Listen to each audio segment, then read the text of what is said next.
Campbell's Comments New Zealand show, back for another week. You can breathe. Cam Bray, welcome, mate. You look like you're holding your breath. Well, I sort of always do when I'm talking to you, Paul. You never know what's going on. I was starting to shake. I'm sweating now. Don't go rubbing that forehead too much, mate. I've got a good show lined up. I keep trying to change it up every week, and you got me on it. Well, you actually weren't planned to come on. That's what I try to do, is actually change it up. I've got Charlotte Mooney and also Brad Reed, and got some had a good conversation with Brad today about the breeding seminars you guys have got lined up, or harness racing, or New Zealand harness racing, NZ harness racing, have got coming up, but also the Stallion Guide, which you guys call it a size book, I believe, or something a little bit differently to us, has been released today. Electronically, it'll be available a little bit later, or probably when this podcast goes up, it's actually going to be available electronically as well, so people will be able to access it. It's a pretty important job that Brad's got there. It just keeps evolving, doesn't it? It keeps changing all the time, the breeding scene in New Zealand, especially the last couple of years. Yeah, and there's a lot of different, those stallion guys don't come together on their own, and the seminars that he does and promotion he does around ownership and bits and pieces of yearling sales, and that's not only that he puts out a sort of weekly, bi-weekly publication, Breeders Matters, keeping people up to date with what's going on, and the advocacy work the breeders do, so it's very important what they do, very important. Yep, and I've also got Charlotte Mooney. She's from MASH, effectively, but Brecon Farms, which I've been doing a little bit of promotional work last year, and we'll look forward to doing some more this year. But just probably trying to raise awareness for people, I suppose, around promoting yourself and promoting businesses, and she's got a great background for that as well. And going forward, I'm going to get Emma Thompson on as well, because NZB very clever in the way they market as well. So having done my interview with Charlotte, I'm going to do that pretty much straight after you and I hang up. So I look forward to it though, and it's going to be a big show. The reason I've got you on is sitting there minding my own business, and all of a sudden across Twitter, and as I say, through the marketing point of view, it's very smart how NZB do it. Huge announcements today about a standalone meeting that's I suppose going to make for a super long week in New Zealand harness racing, coming up starting February 12 now. Yeah, so we've had ticked off with the Auckland Trotting Club. We've been given an additional licence to hold a 6-race card on the Saturday night, just on the eve of the sales, where we'll conduct the 3 Harness Million 3-year-old races. It also has on there for the 4-year-olds the Group 1 Taylor Mile. There's a Group 2 Lyell Creek Stakes for the trotters, and there'll also be the Young Guns race for 2-year-olds, which will be possibly one of the first 2-year-old races for the season, which again is great when it's on the eve of the yearling sales. So how it works from our end is we will end up parading on that day. So you'll come out to Karaka, and during the day we'll have the parade as we do. Paul, I know you've had a bit to do with in the past. We'll parade those yearlings in Auckland, then we'll have probably a pre-function event in our newly opened hotel, which will be hopefully by then. Then we'll get on the bus or taxis or however we're going to do it, go into ATC, and we'll have 6 races, start at 7 at night, and party on into the evening. So 6 races. So it's going to be almost a boutique meeting centred solely around the selling of yearlings through NZB, obviously, but for the whole week, and not just North Island. It's going to be both islands are going to be there, well representative. Correct. Yep. It's going to be almost party day on the Saturday. Yeah, so it's very similar to I don't know if we do it for our thoroughbred sale, the Karaka Millions. We have that on it, which is a twilight 6-race card, which are all group of listed events at Ellerslie on the night before the Karaka thoroughbred sales, and very similar to how Magic's run their Magic Million race night or race day, proceeding into their night session they have on the Gold Coast. So we're not reinventing the wheel, but it's something that works very, very well for our thoroughbred business, and it's growing exponentially every year to the point now where you're just inundated with requests to come to the event, and it's a huge event for Ellerslie and all involved. So it gives us an opportunity to celebrate A, our vendors, and B, those stars, and also celebrate with our clients that buy these magical athletes that go on to win races. I will try and put this press release from NZB Standardbreds in it, but James Jennings luckily got back from his fishing trip yesterday too. James, don't tell me how hard you work. I know that. That's for sure. But it says here the Cracker Million Series has showcased the impact of a must-attend event and can do what a must-attend event can do for the industry. And he goes on there to say about record turnovers. That's one of the key things. Not only is this a showcase of what's going on, but it's something that actually works, and then it just highlights and probably, I suppose, raises the bar for you guys as far as what you are doing with your week-long sales, basically, on 2 islands, and also now, you got your parade that then goes, as you say, showcases into the special time of 7:30, 6 races, and party afterwards. Get on the bus, get back to the Hilton, and kick back. Penthouse is off. Anyone's wondering, Penthouse is off limits because myself will be up there, so that's fine. James has already guaranteed that for me. But no, it will be a huge week, and it just starts off on the right foot, doesn't it? Yeah, and it's all about it's about the celebration of what it is we actually do, and it's great to be able to do that.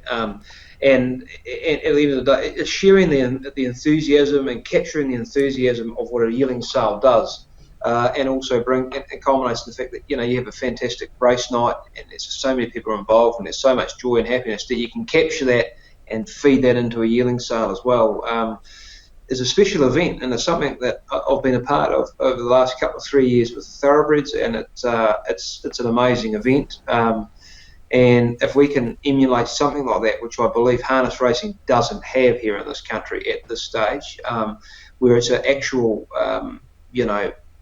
real industry rah-rah event, if you know what I mean, because you've got all the breeders, you've got the studs, you've got everyone all there involved. It's not like Cup Day where it's one of our prestige race days. This is something completely new. And for the Thoroughbreds, that's ended up being one of the second biggest turnover race events for the Thoroughbreds, I believe, turnover-wise in New Zealand. And that's a 6-race card. That's incredible, and that's awesome that it works. I would imagine the other component. But the other thing is, mate, but at the time of the event, it's 7:30 start here in New Zealand, which is a little bit later than probably what you would normally expect for a race night start. But again, it plays lovely into the Saturday night market in Australia.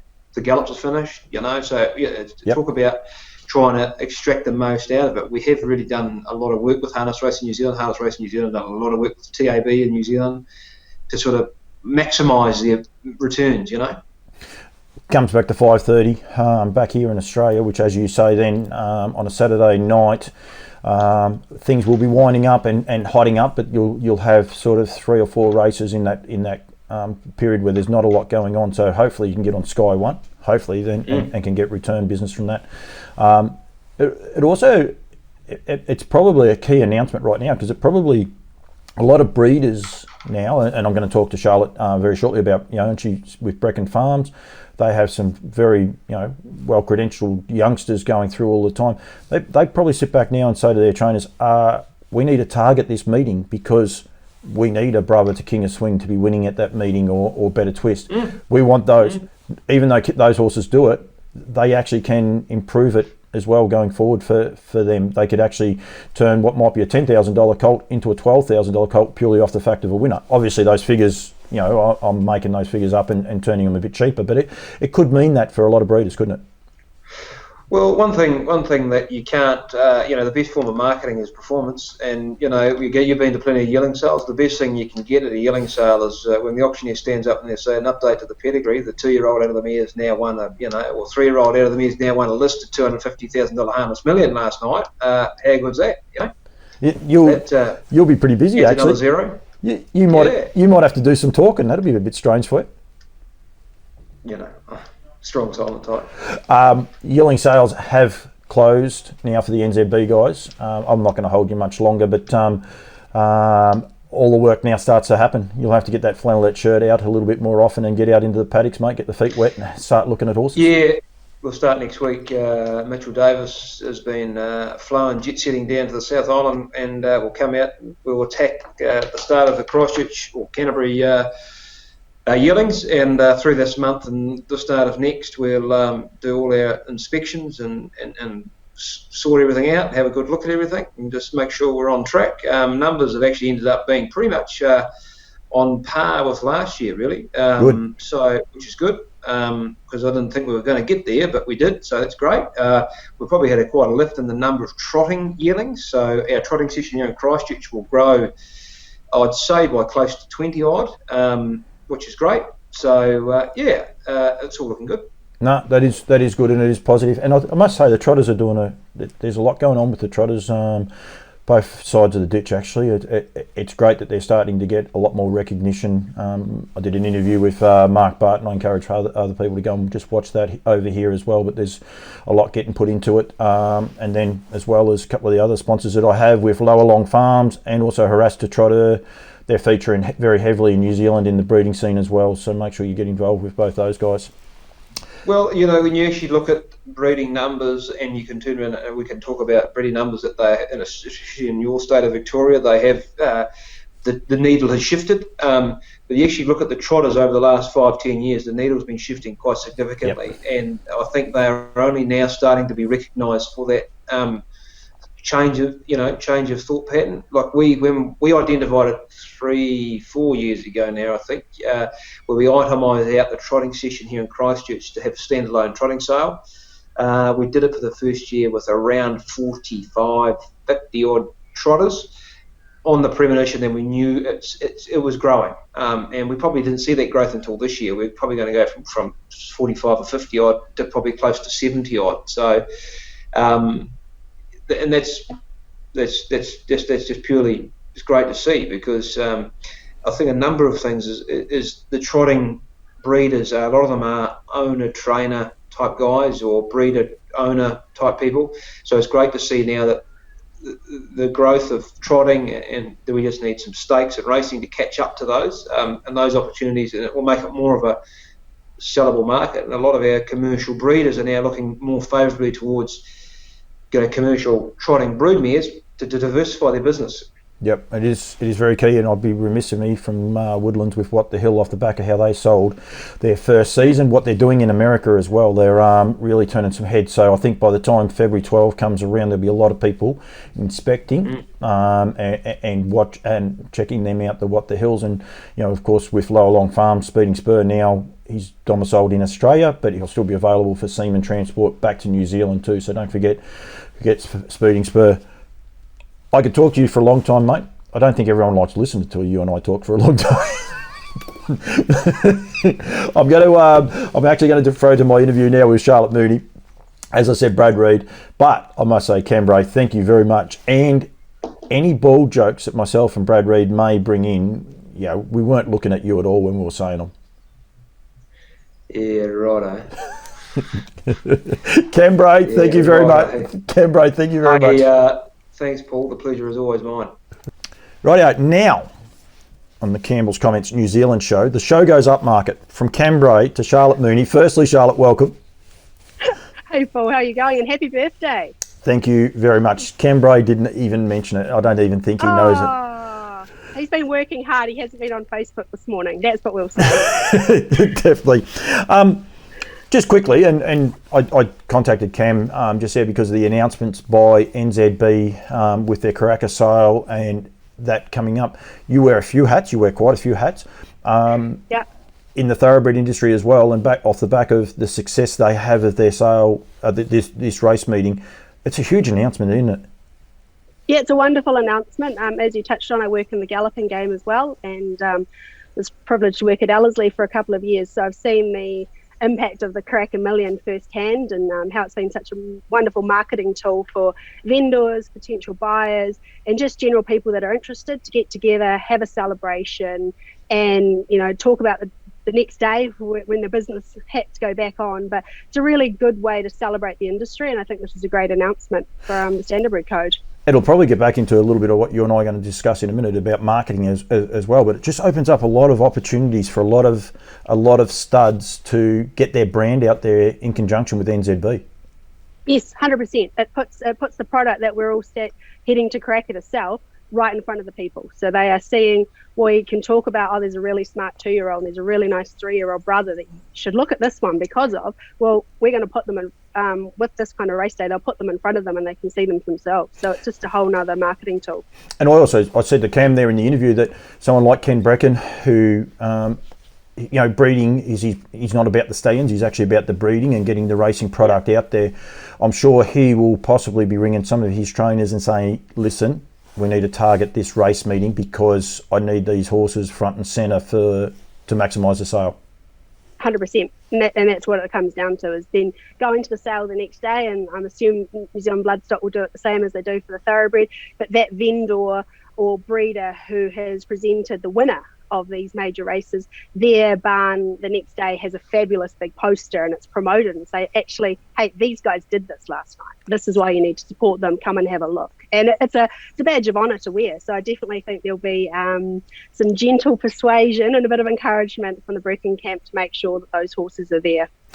It's actually a funny thing. The interview with Cam, and even with yourself then, and even the press release, it's actually not the stake money that's involved in this race night. The excitement is already generated just purely off the back of this race meeting that's going to coincide with the yearling parade that's going to flow into a race meeting.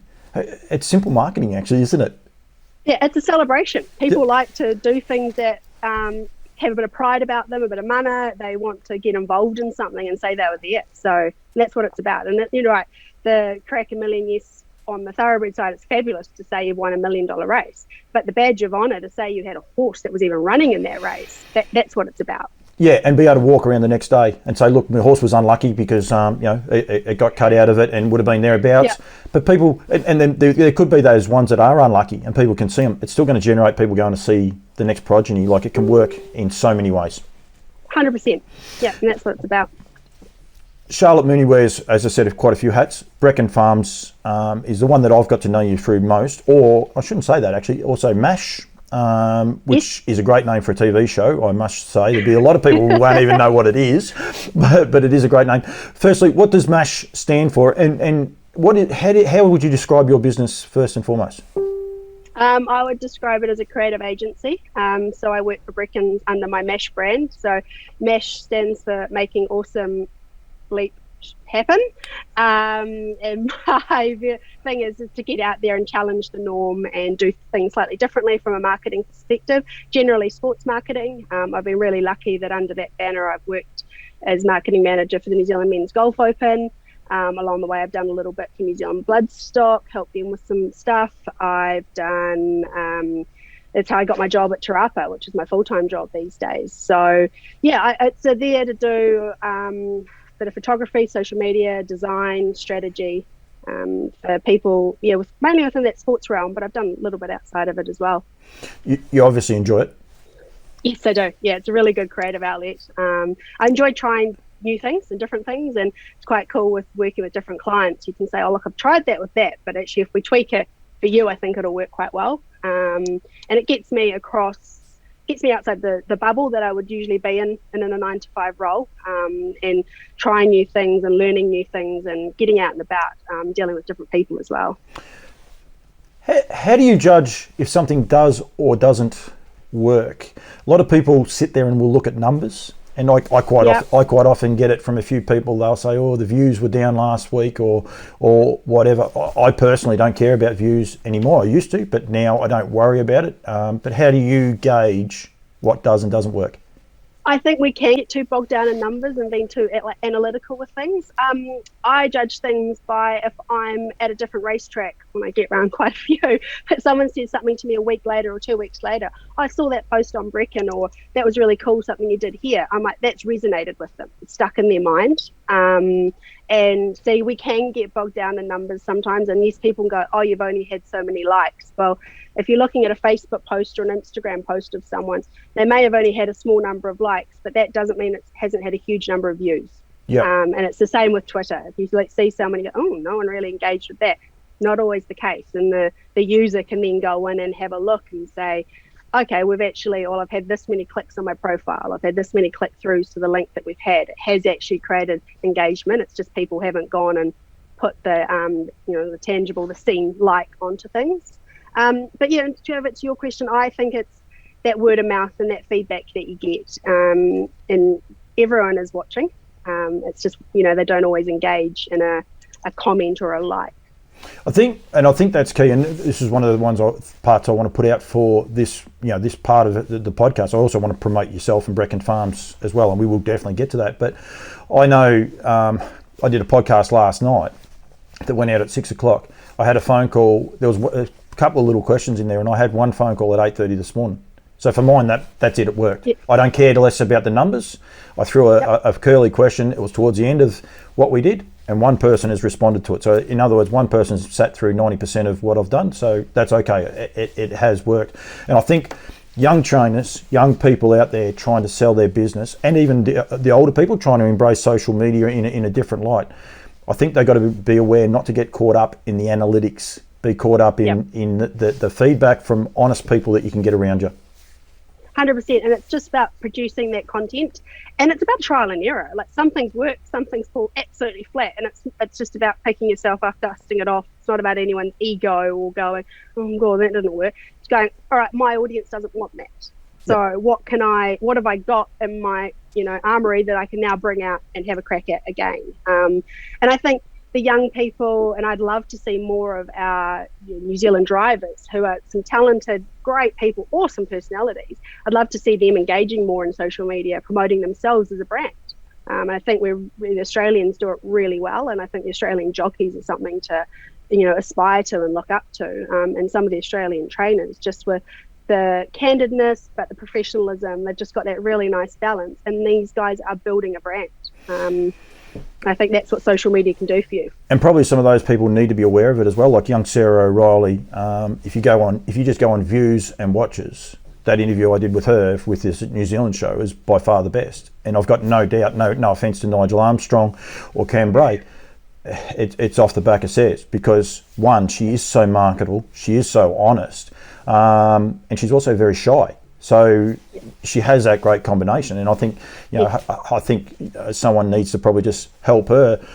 But when I say that she'll actually help harness racing New Zealand as well. It's a flow on it. It's actually a flow on effect that if someone can help her and all the rest. And look, I look forward to doing as much as I can with her going forward. But I think that's the thing we got to realise is what we do have, and you have Luke Whitakers, who's cheeky and very, very smart. It doesn't mean if you don't like Luke, you don't follow that social media feed. He actually, Joe Stevens does a great job with him because he only does parts of it and all the rest. Yeah. And it gives that different voice. Nigel Armstrong's he's an acquired taste. 90% of people love it. But I've got no doubt there's people out there that bag it. But you've just got to be able to embrace it and change it up and do it so differently, which is what I find you do exceptionally, I really must say. Oh, thank you very much. Yeah, and I think you're right, and I think you've touched on what Joe's done. Absolutely wonderful. There was such a hole in the market for this promotion of not necessarily the big stables and the big people, but just to get in front and get these trainers and drivers and these horses with their cool stories out there. And she does it in such a great bite-sized piece, 60 seconds, 90 seconds. It's candid, no frills. It's still a polished and professional product, but it just shows that where she started from, out of a need of something in COVID when everyone was locked down and in their little bubbles, to something that everyone really looks forward to. And I think that's a great example of what you can do. And I loved Johnny Cox and Kimberly Butt. They're great. They do the same thing, heading to the track on the Kim asked Johnny a few questions about his drives, the horses he's got in. It's great. You're sitting at a punter at home. Oh, he actually quite rated that. Oh, I didn't really look at that thing. Oh, I didn't rate that race the other day. Oh, he likes. You start to have that debate in your own head. You might chuck an extra $5 on it or have a punt. And by that working, as you said, if there's $1 extra invested into harness racing, it's helping all of us. It flows back into stake money and stake money turnover, and that's what I'm trying to do here by breaking down the barriers. I'm trying to get people to punt on New Zealand harness racing, in New Zealand, it's back on the harness racing in Australia, and it can grow both products. I think, I'm big. It's only a little ditch. Like it's quicker for me to get to New Zealand than it is to West Australia. It's definitely one of those things I think we can break down. What you do with Brecon Farms, and this is where it comes to my attention, and I told you that I was going to discuss it, but I wasn't going to tell you about how. Yeah. I probably fall into the trap a lot of doing the same thing consistently. You don't do a photo shoot of the same horses every week. Some of the farms over here do a consistent, these horses are racing and things like that. You'll do things like Kai Valley Chief the other day. I think you had his mother in the paddock, because he's racing so well here in Australia. So you just threw a photo of the mum in the paddock.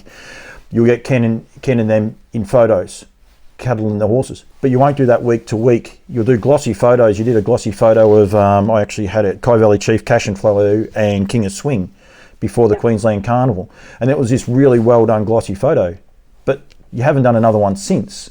Is that strategic?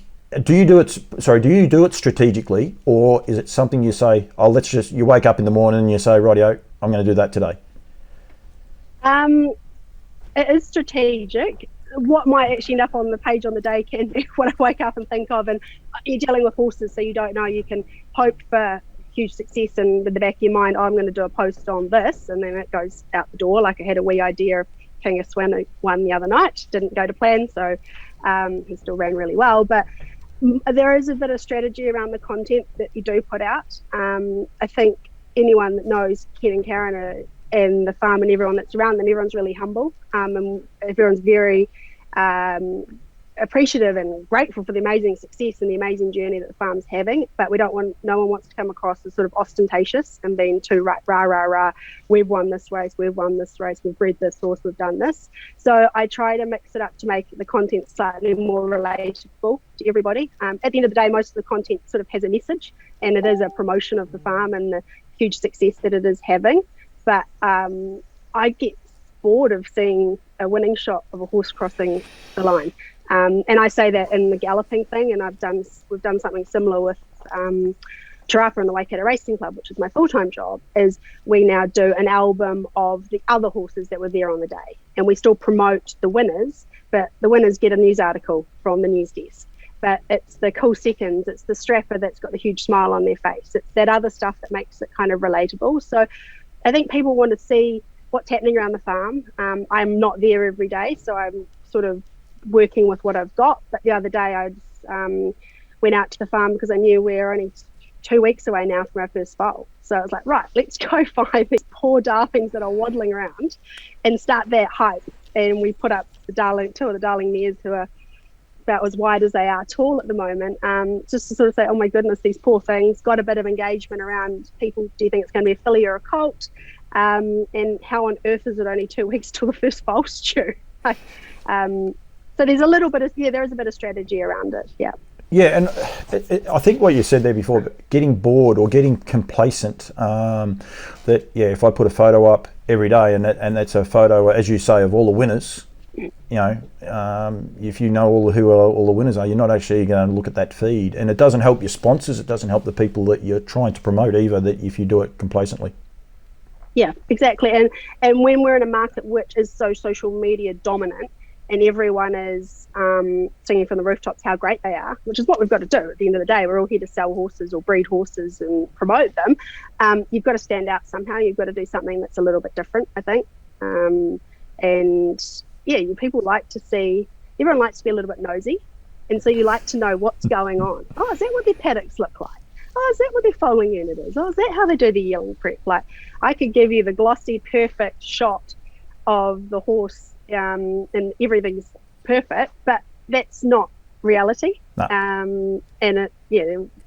Let's show you a quality product that's quality product every day of the week in its real environment. It's one of the things actually I got back from Ken. He loves watching the stable chats because he likes seeing all parts of the stables, not necessarily people sitting in front of a horse talking about what they're able to achieve. It's as much what's behind the scenes going on. 100%. And that is half of it. Do you change things up this year for Brecon Farms? Have you got some ideas going forward? Yes, we've had a few chats about this year's sales and how we can sort of market ourselves going forward, just to tweak it. At the end of the day, the horses sell themselves, but it is nice to be able to give the purchasers some facts and some information. So at the moment, we've already sort of started our yearling sales campaign. Over the page recently, you'll see there's quite a few photos of our weanlings have gone up. The other day I put a mob of fillies that are going to the sales. It was with a fact around we've got one of the biggest kahikatea, I can never say it properly, forests in the Waikato. But I loved that. Sorry to butt in, but I absolutely loved it, and I love that photo. It was just brilliant. But thank you. And it was cool, and it was like, most people don't realise that that's bang smack in the middle of the farm, and it's got a public walk, and it's pretty special, and it's a spectacular view. But at the front of that shot was 7 fillies that are going to the sales that you've now seen looking in the middle of July when it's pouring with rain at a knee-high in grass, looking in great condition. Any purchaser, I would safely say, would be very happy to put one on their float today and take home. And that's a horse they're seeing now. Goodness me, what's it going to look like in another 5 months' time when they start to do their yearling inspection? So there's kind of a little bit of method in the madness. I think for a lot of the Kiwis, especially the breeders that may be watching this, I think that's one thing that you can really sell. The only farm, well, that's a lie, the only 2 farms I've actually been to was definitely Woodlands, and I can't think of the other one where Speeding Spur was trained from. Everything's just totally escaped me. Oh, you mean out to John and Josh Dickey's? Thank you very much. Everything just left me, and because Josh is they're leaving to come to Australia, but they were the only 2 farms. But so much chalk and cheese, if you like. And then I got Johnny Stiven from SBSR, and I do a lot of work with him, and he sends me these photos with all the mares in the snow. You guys, and like hardy, those Southland mares. Absolutely, but they breed so many good horses. I mean, the two number 1 sales toppers last year were from Southern Bred, Southern Red. I think that's one thing that you can really showcase as to why potentially you do raise such great racing stock, no matter how you look at it, especially in harness racing in Australia. I mean, there would never be. It's almost like now with the lady drivers. There's never a lady driver doesn't win on a day. There's never an NZ next to a horse's name on the day. And I think by being able to showcase what you have, you can really grow your product in a different way. Yep, I think you're right. It's that cliche clean green New Zealand, but we are incredibly lucky at the horses. The mares all winter, the Southland one's even slightly tougher with the snow, but the mares all winter on great grass. They're all really well fed. There's a real focus from our breeders for looking after their stock from day dot, and the same with the Aussies. We've all got quality feed, but you can't discredit the value of good grass. No, and like Woodlands, them hills. Yeah. And the hills are wonderful, and that's the one of and I worked at Woodlands, and it does the yearlings so well, and it's the same as the Brecon yearlings. They're out, and the weanlings, they're out on those rolling hills, and that for muscle growth and bone growth is absolutely priceless. Andrew took me to the top of the hill, and I was too busy looking at the forest on the inside, and we turned around this corner, and I can guarantee Andrew and Mark will say, I just went, whoa, like I didn't have any idea. And we had planes flying overhead that you could just about reach out and touch. It was breathtaking. Yeah. But it's just such a sight. Like, I know a lot of people, I think sometimes we do get complacent, a bit back to our social media part. We get complacent that we've got this, and we say, this is the norm. Like, I went over there and I'm like, wow, there's so many facets to New Zealand breeding, and especially, as I said, John sent me a photo, I'd be probably a month, 6 weeks ago, of complete snow with all these horses, and I'm like, I don't get that. I just, we get cold here in Victoria, but we don't get that cold. There's no way known. So it is very different. It is, and you touch on, we're very lucky that we had Greg and Sky Bond and the Halls visited us the day after the Jules. They'd stayed down and came out to see the farm, and they've all had a great connection with Brecon Breds.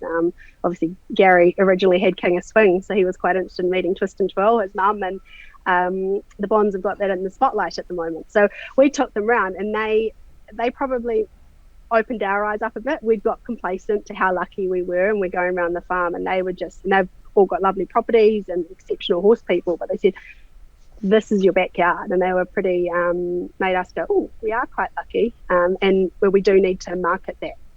more. Look how happy these horses are. They keep saying, just look at this environment they're in. Yeah, absolutely. And go back and watch that photo. It's funny the things you look at differently. I think it was Greg Bond, but it doesn't matter because one of them was in, I think it was Gary Hall, was in dress shoes. Greg Bond was in white runners. I'm not sure they were quite ready for a full farm experience. Ken's there in gumboots up to his knees, and I'm like, you can spot the Kiwi a mile away. He had it sorted already.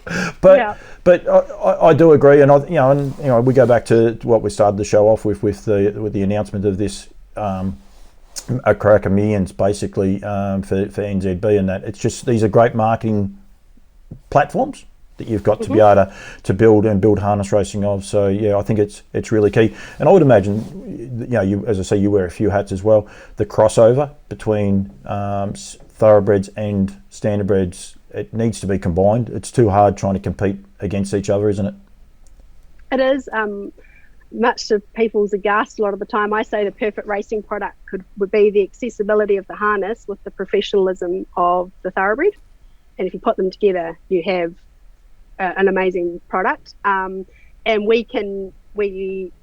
thoroughbreds can't necessarily be more accessible, but harness can definitely lift its game. And so when I say with the professionalism, I just mean about that marketing, that communication, that providing communication to owners. It comes from the trainers to owners. It's studs empowering breeders throughout the year of what these horses are doing up in America, just get that more knowledge. And that's where the Southlanders are amazing. And when I used to do my woodland stallion tours, you go down to Southland and Johnny Stiven and the guys, they'd know a horse that had won in America the day before, and that's amazing. And then it's about breeders and studs then looking about the progeny around the place and just keeping that knowledge and pushing social media and using it all to. It's all there. It's all sort of a free thing. It's just a bit of time. You know why Johnny Stiven and that know every horse that won? It's because it's so cold they don't go outside, so they just stay on the computers all day. Sit in the front of the fire all day. I don't blame them. Charlotte, I can talk to you for ages, and we won't, but MASH is who you are, but I'm sure people can get in contact with you through social media and the likes if they want any advice or all the rest. But I love what you're doing. I will be talking to you again shortly because we'll be doing promotions for Brecon Farms with their yearlings coming up to the yearling sales, which now really kicks off on February 12 with the yearling parade and then going to the races afterwards. So there's going to be a lot going forward. I'm going to be doing a lot with a lot of the Kiwi guys, so I really appreciate it, and I appreciate you giving me 5 minutes of your time. It's probably way more than that. It's not too bad. I was just thinking, oh goodness, people don't want to listen to me waffling on. But I hope they do, because I think people need to probably open their eyes and be aware of the product that we've got is so great if we can just market it the right way and get the messaging out there. Absolutely. We are so lucky that we have this product, and it's such a durable, and it's a product that can race. It's got longevity.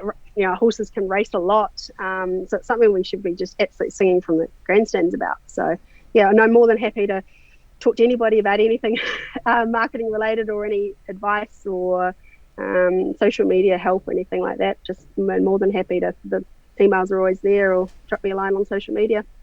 Charlotte, thank you very much. I'm got an interview with Brad Reed coming up straight after this, but I appreciate your time. Very different chat with Brad, I must say. Not as light-hearted, but he's got plenty on his plate as well. But it's just great. It's breeding season's here. As you said, 2 weeks till the mares start foaling. We'll be doing yearling videos very shortly. Yearling videos and promotions very shortly. So thank you very much for the time, Del. No, thanks for your time. All right, joining me now on Campbell's Comments New Zealand show, a man that wears almost as many hats as me. Brad Reed, welcome. Thanks, Paul. Good to be here. Thank you very much for joining me.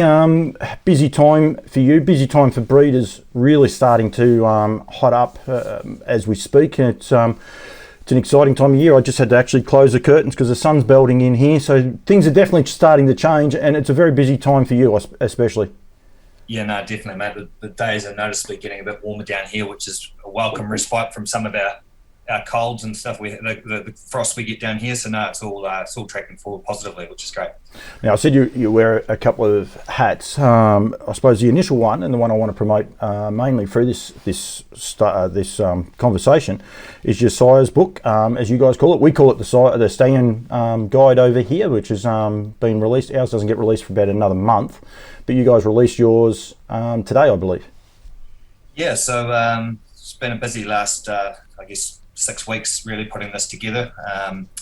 Our register of standardbred stallions for 21-22 season, which is always an exciting time, and I guess an indication that the breeding season's upon us. So we've been flat stick putting this together, and it's due to arrive in mailboxes today, which is always, I know, it's well received by breeders and horsemen alike. So looking forward to them getting their hands on it and getting some feedback.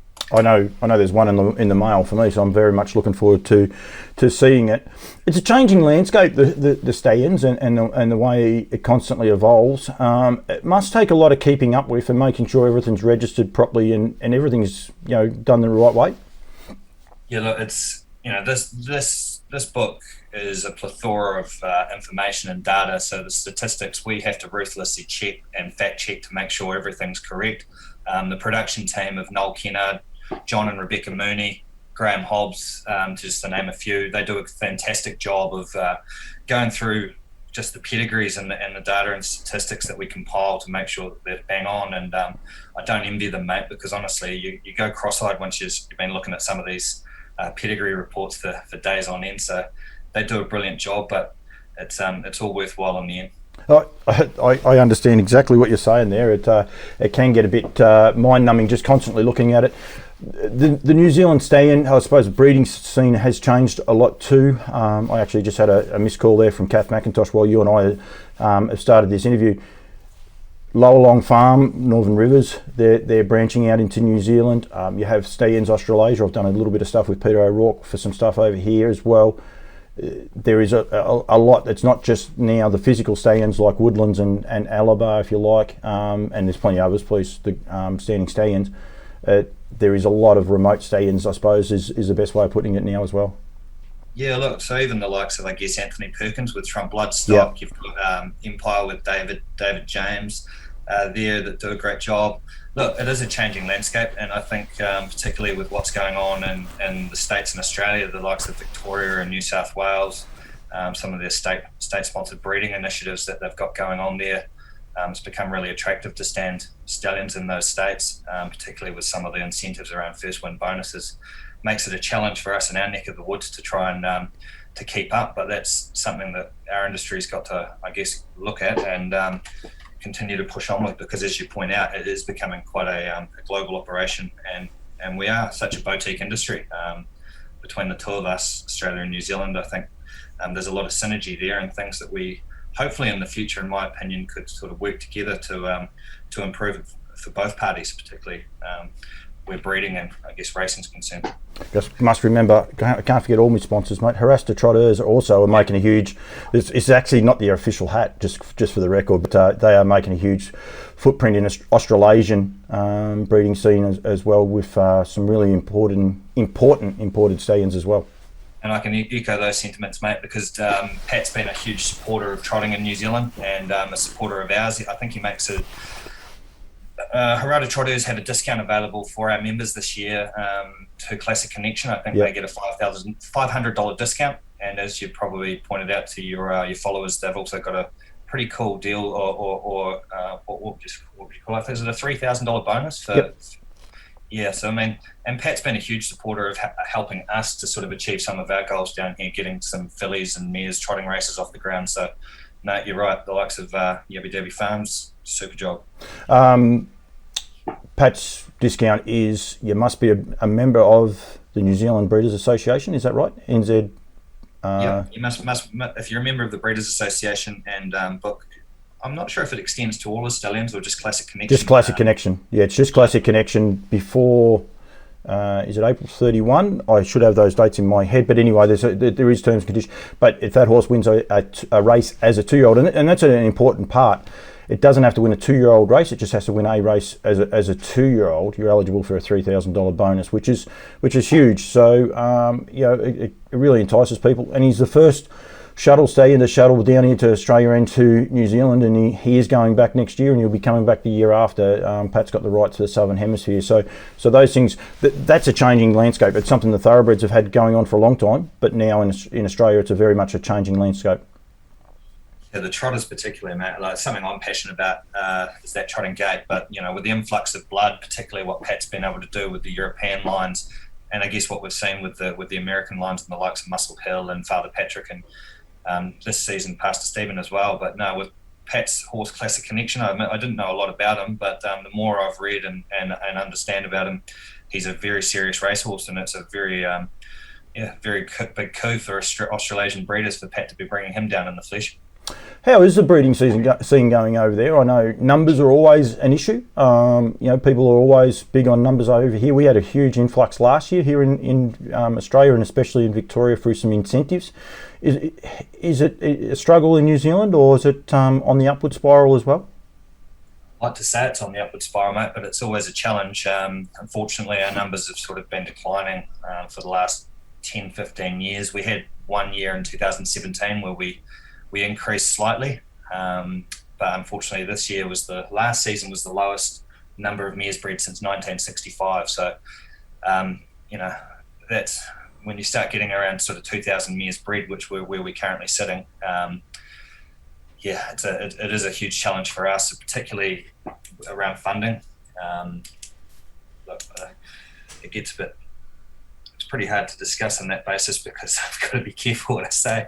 Yeah. But we unfortunately don't have the government, local government support that your states such as Victoria and New South Wales get. So in terms of incentivising breeding, it's always been tough. And I guess what our data shows is the best way to incentivise breeding sustainably is to increase racing stakes. And as we know, our race stakes are heavily dependent on turnover.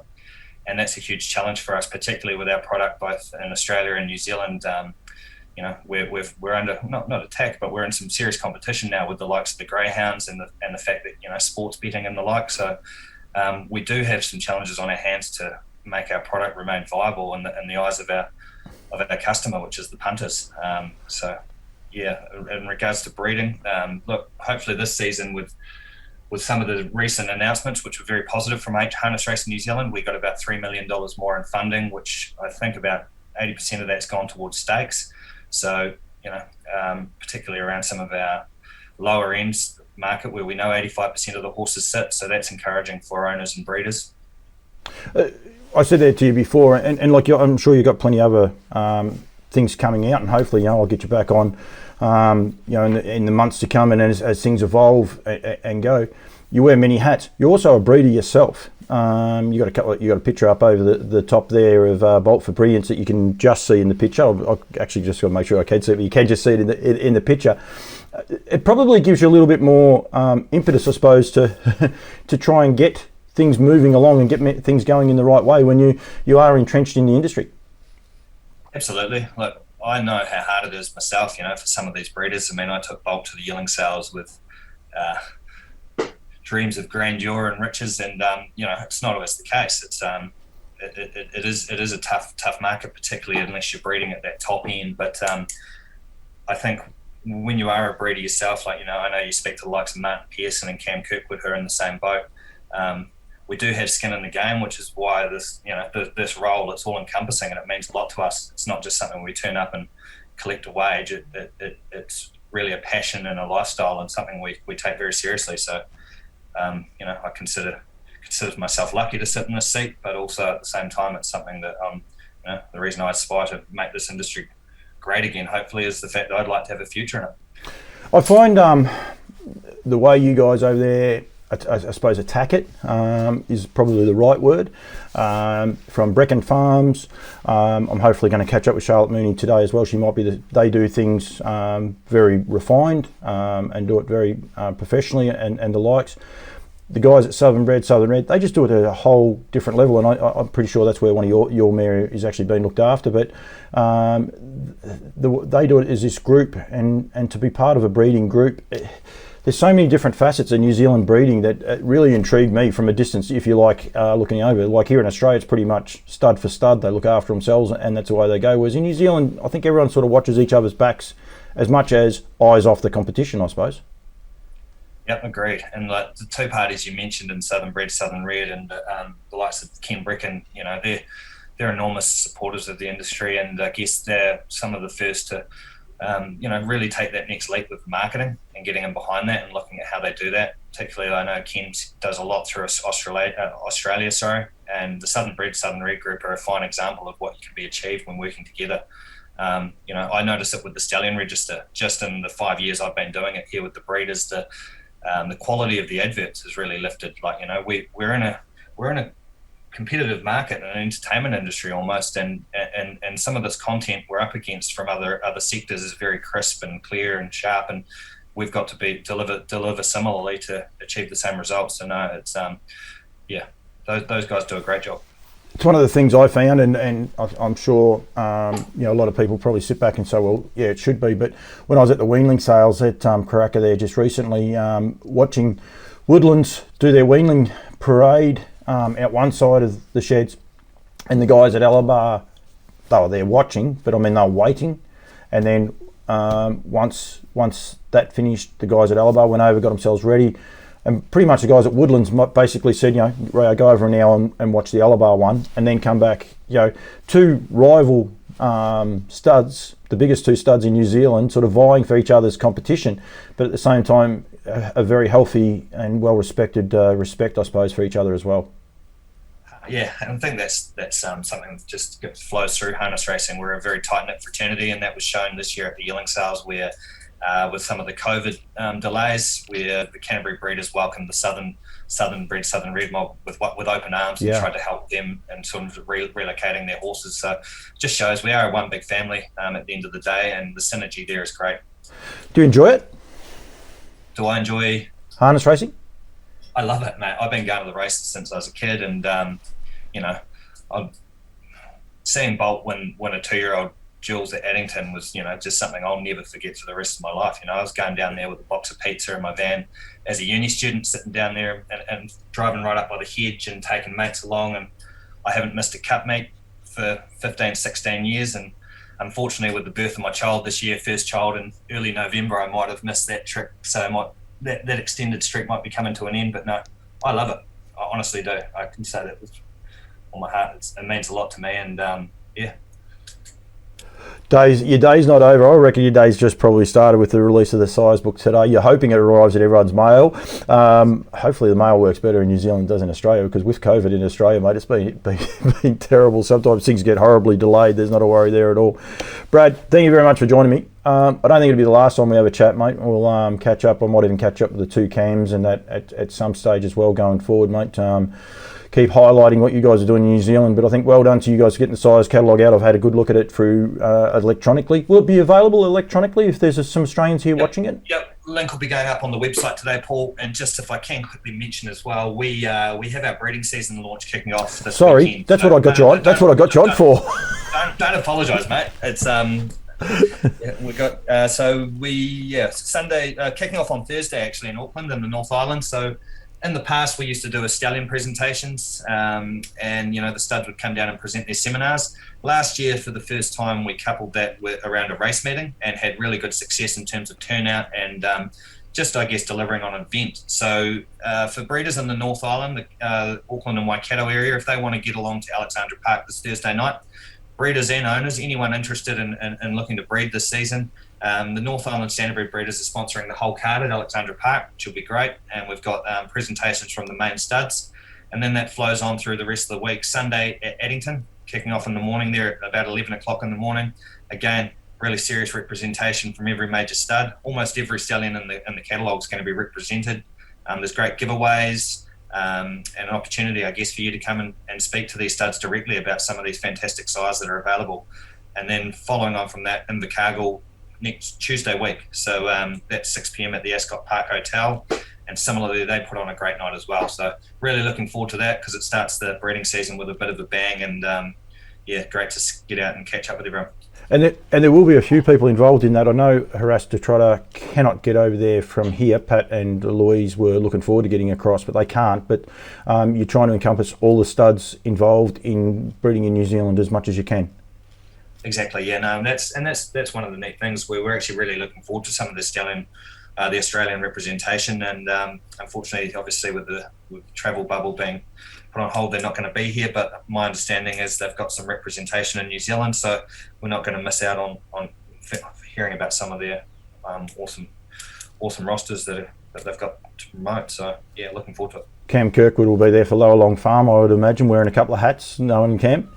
Yeah, no, he's fired up like you wouldn't believe, and I think I just even heard him firing around this morning, talking to someone about Pastor Stephen and Poster Boy. So I know he's bloody keen and looking forward to it. He's actually sent me a message there this morning, but we need to find him someone to hold hands with.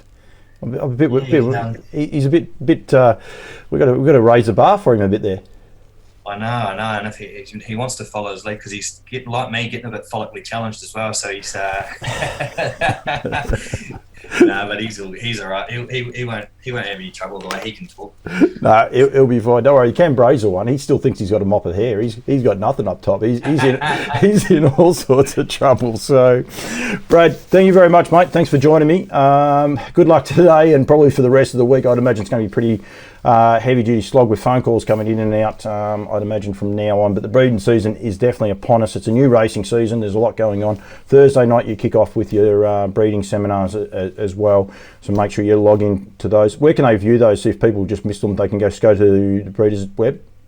Yeah, so look, we'll try and have some of these, some of the presentations from the stud online on our website, breeders.co.nz. Breeders.co.nz. Brad Reid, thank you very much, mate. Yes, Paul. Thank you.